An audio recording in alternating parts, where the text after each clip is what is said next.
दोस्तों, आज के इस वीडियो में हम बात करेंगे मुख्यमंत्री कन्या उत्थान योजना और मुख्यमंत्री बालक बालिका प्रोत्साहन योजना 2022 के बारे में, क्योंकि काफ़ी सारे छात्र छात्राओं का इसका पैसा अभी तक नहीं मिला है और काफ़ी सारे ऐसे छात्र छात्राएं हैं जिनका पहले से ही डिटेल जो है बिहार सरकार ने मेगा सॉफ्ट के माध्यम से ले ली है और उनका जो आवेदन है वो खुद से कर दी है, जिस कारण से काफ़ी सारे छात्र छात्राओं को परेशानी का सामना करना पड़ रहा है, क्योंकि मेगा सॉफ्ट से जो डिटेल लिया गया उसमें काफ़ी सारे एरर इस बार किए गए हैं। बहुत सारे स्टूडेंट जब अप्लाई करने जाते हैं तो उनका बताता है कि आपका आवेदन पहले से ही आपका हो चुका है, आप आवेदन नहीं कर सकते हैं। बहुत सारे स्टूडेंट का आधार कार्ड एग्जिस्ट बताता है, यानी आपका आधार पहले से ही इसमें डला चुका है, आप आवेदन नहीं कर सकते हैं। काफ़ी सारे ऐसे लोग हैं जो आवेदन नहीं किया लेकिन पैसा नहीं आया है, तो उनको कैसे ये पैसा मिलेगा उसकी कंप्लीट प्रोसेस बताएंगे। साथ ही हम समझेंगे कि जिनका एप्लीकेशन अगर रिजेक्ट हो गया है तो वो कैसे सुधार करेंगे, किसी का अगर डेट ऑफ बर्थ के कारण डिटेल मिसमैच हुआ है तो उससे कैसे सुधार करना है, किसी का अकाउंट नंबर गलत हो चुका है तो ये कैसे सुधार होगा, ये कंप्लीट जानकारी आपको इस वीडियो में हम आपको लाइव दिखाएंगे। आइए पहले सारी डिटेल आपको प्रैक्टिकली समझाते हैं, फिर आपको सारी जानकारी को सुधार करना हम आपको बताएंगे। जो कैंडिडेट का पैसा अभी तक नहीं आया या जिनका मेगा सॉफ्ट से पहले से ही डिटेल ले चुका है सरकार ने और उस कारण से उनका पैसा नहीं मिल पाया है, तो वो दोबारा कैसे आवेदन करेंगे वो सारी जानकारी समझते हैं। अब इसके लिए पहले एक काम आपको करना है, अगर आप मैट्रिक वाले हैं तो मेगा सॉफ्ट के पोर्टल पे ही आपको मैट्रिक वाले का लिंक मिलता है और इंटर वाले का भी लिंक मिलता है, या ये दोनों लिंक हमने वीडियो डिस्क्रिप्शन में दे दिया है, या आप ऑनलाइन अपडेट stm.in पे भी आएंगे तो मैट्रिक इंटर का जो लिंक है आपको मिल जाएगा। तो यहाँ पर पहला काम आपको क्या करना है, जब इनके वेबसाइट पे ही आएंगे तो यहाँ पर देखेंगे एक ऑप्शन मिलता है यहाँ पर रिपोर्ट का, और एक ऑप्शन मिलता है click here to view application status, जिस वाले विकल्प पर क्लिक करेंगे। अब यहाँ पर जो आपका रजिस्ट्रेशन नंबर होगा, अगर आप मान लीजिए 10th वाले कैंडिडेट है तो 10th वाला आप अपना रजिस्ट्रेशन नंबर डालेंगे। 12th वाले अगर छात्राएं हैं तो 12th वाला आपका जो आवेदन संख्या यानी जो आपका रजिस्ट्रेशन नंबर मिला है उसको डालेंगे और एक ऑप्शन सर्च का मिलता है जिस पर क्लिक करेंगे।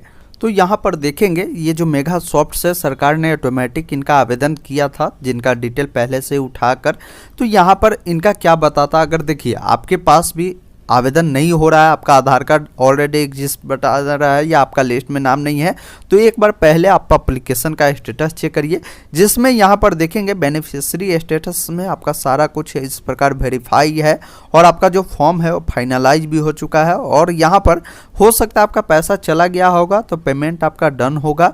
अगर यहाँ पे इन प्रोसेस लिख रहा है तो इसका मतलब घबराने की आवश्यकता नहीं है, पैसा आने वाले कुछ दिनों में आपके खाते में चली जाएगी। जैसे ही सरकार के पास इसका पैसा आता है, पैसा आपके खाते में ट्रांसफ़र हो जाएगी।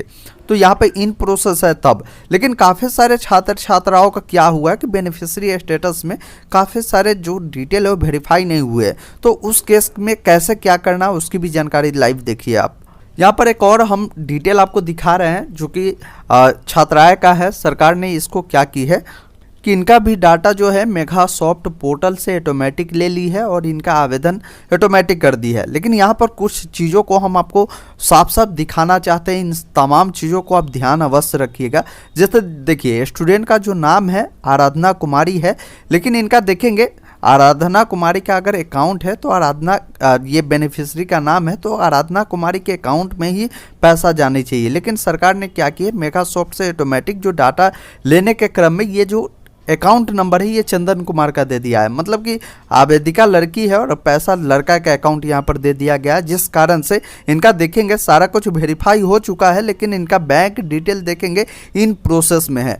तो इस केस में क्या करना है, इनका जो आवेदन है ये ऑटोमेटिक बिहार सरकार क्या करेगी, कुछ दिन इनको प्रोसेस में रखेगी।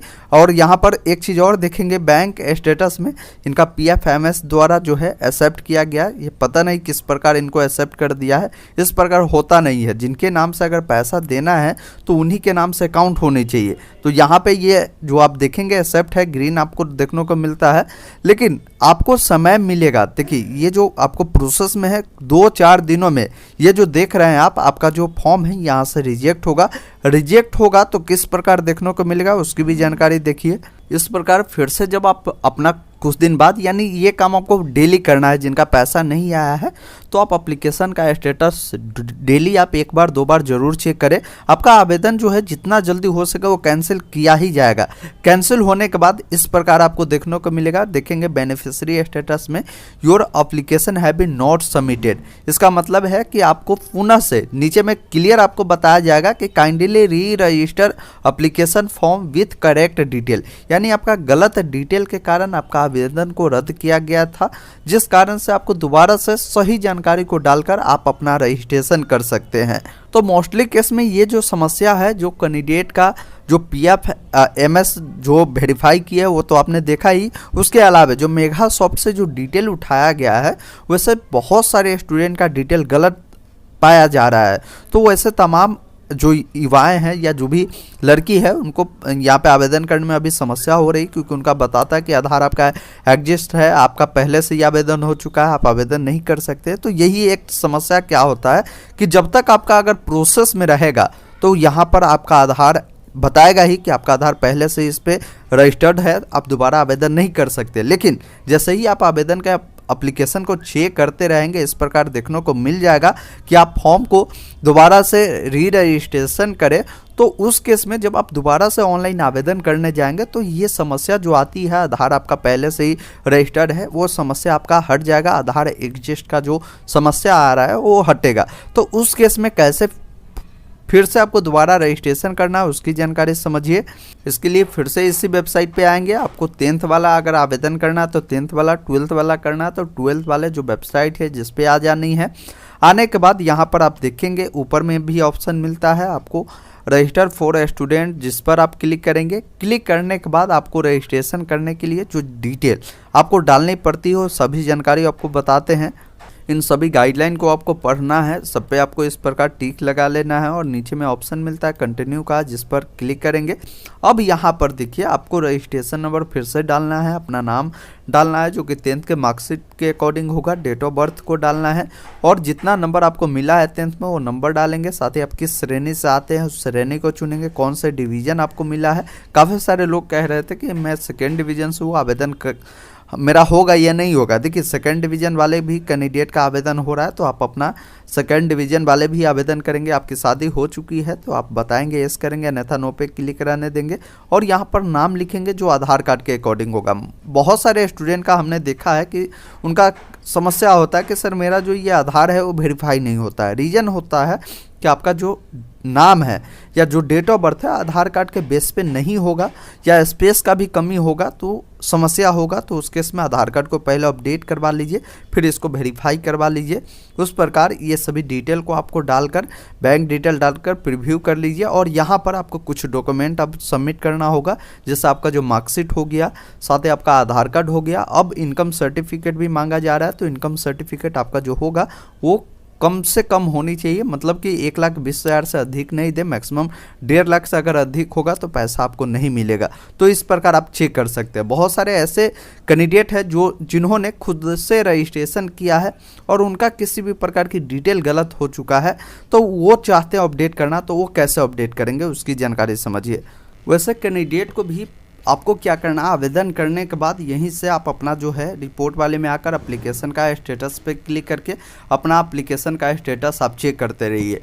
जैसे ही आपका भी गलत अगर डिटेल पाया जाता है तो इस प्रकार फिर से आपको भी बोला जाएगा कि काइंडली री register application form with correct detail, यानी फिर से आपको दोबारा रजिस्ट्रेशन करने की आवश्यकता होगी और यहाँ पर देखने को मिलेगा कि आपका एप्लीकेशन सबमिट नहीं हुआ है।